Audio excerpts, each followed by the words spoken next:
Ambasada e Republikës së Shqipërisë u bë skena ku arti shqiptar foli me gjuhën e ngjyrave dhe pasionit përmes ekspozitës Horizonte mbar shqiptare e piktorit të njohur nga Shkodra Skënder Strica. Piktori Strica prej më shumë se 5 dekada i ka kushtuar krijimtarinë e tij natyrës shqiptare dhe trashëgimisë së saj kulturore.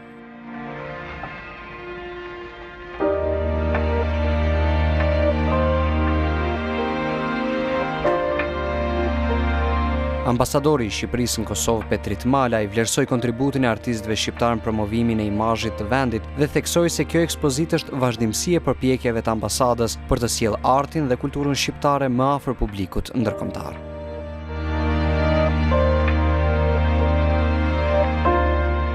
Po, ne para disa kohëve kishim një ekspozitë tjetër me studentë dhe me të rinj të Fakultetit të Arteve të Bukura nga Universiteti i Arteve në galerinë e Fakultetit Arteve këtu në Prishtinë. Do jetë një ekspozitë tjetër me pedagogë të Universitetit Arteve, piktor, skulptor, të tjerë që do t'i quaja të famshëm, të cilët do të vinë në një ambient tjetër këtu në Prishtinë në fillim të korrikut, kanë një ekspozitë tjetër. Padyshim nuk do të rreshtim së punuari për të sjellë aktivitete kulturore dhe artistike, qoftë në fushën e këngës, qoftë në fushën e pikturës, në teatr, në film, në gjithçka që ka të bëjë me atë boshtin e përbashkët që ne kemi dhe që nuk duhet i ndajemi në asnjë moment. Peizazhet e Skënder Stricës, nga luginat e thella, malet e larta e deri tek gurët e kalave, ishin një udhtim përmes ngjyrave që rrëfejnë historinë dhe shpirtin e vendit. Një ndër veprat që tërhoqi vëmendje të veçantë ishte piktura e tij më e re, dedikuar Kalasë në Vëbërdhës, një përshkrim emocional i trashëgimisë historike që përjeton rikrijim përmes penelit të artistit.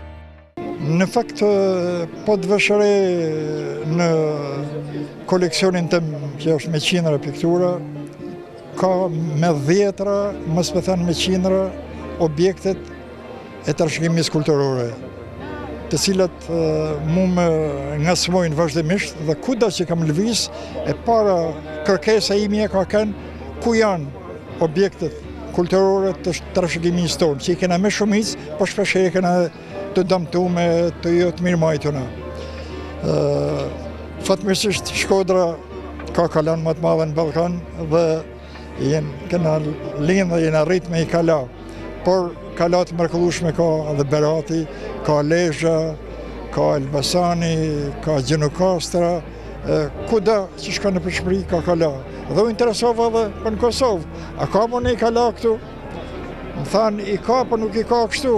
Ekziston një kalaja ortanës, më thanë, dhe unë 2 ditë përpara, në kohën që isha duke përgatit për ekspozitën, shkova në artanë dhe piktorët dhe kalan të ujtë mrekullueshme. Në këtë atmosferë të veçantë foli dhe vajza artistit, Dea, e cila përçoi emocionet e saj për këtë rrugtim artistik të babait, duke e cilësuar si një krenari familjare dhe kombëtare. Të drejtën është patjetër një nder, është një kënaqësi e madhe që më në fund peizazhet mbar shqiptare mbritën edhe në Prishtinë dhe jam e lumtur që Prishtina i dha mundësinë edhe ambasada e Shqipërisë këtyre punimeve të babit të jem prezent. Si vajzë ti ndihem shumë krenare edhe për më tepër që unë kam disa muaj që jetoj në Prishtinë e tani po ndjem akoma më shumë prezente me punët e tij këtu.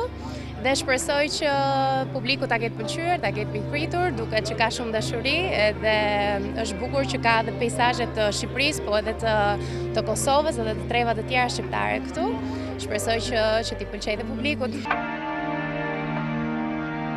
Ekspozita e piktorit Strica nuk ishte vetëm një ekspozim veprash, por një dëshmi e gjallë se arti shqiptar ka zemër, shpirt dhe shumë mesazh. Në çdo telajo fshihet historia jonë, ndërsa çdo brush ngjante si ftesë për ta parë Shqipërinë me sytë e një artisti që nuk harron asnjëherë se nga vjen.